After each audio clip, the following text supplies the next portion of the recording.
prisoner to Babylon. He has grown a wise and a good man.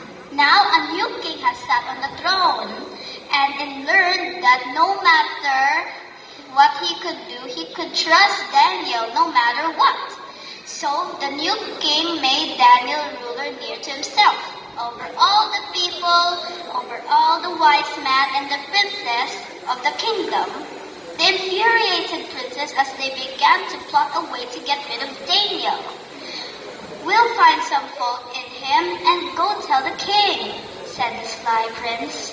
And so they watched him, but they couldn't find a single fault. Daniel was honest and didn't cheat. He was never late and does his work well.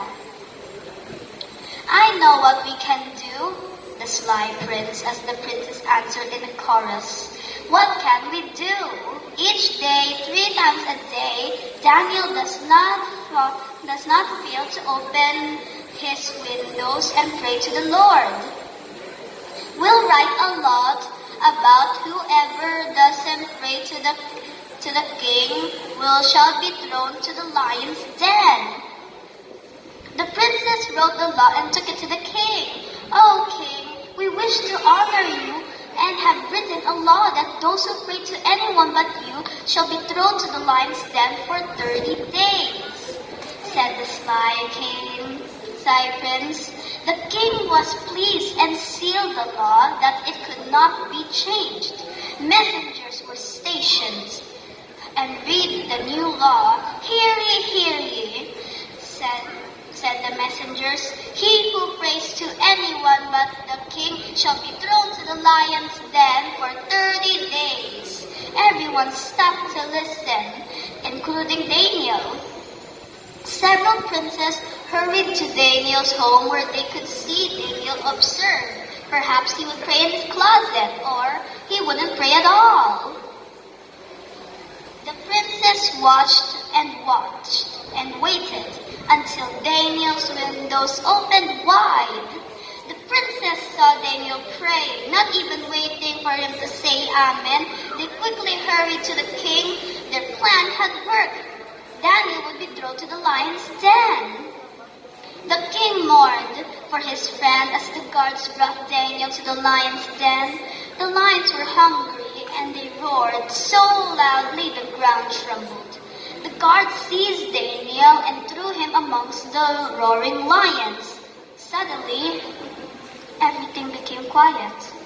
There was no roaring, no trembling. The princess rejoiced that they finally got rid of Daniel. But the king, however, wept. Day turned into night.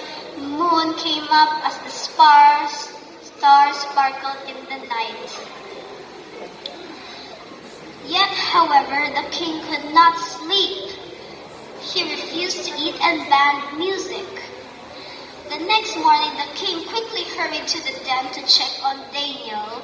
"Oh, Daniel, is the God whom thou servest able to keep you safe from the lions?" Would Daniel answer? Was he even still alive? "O king, live forever.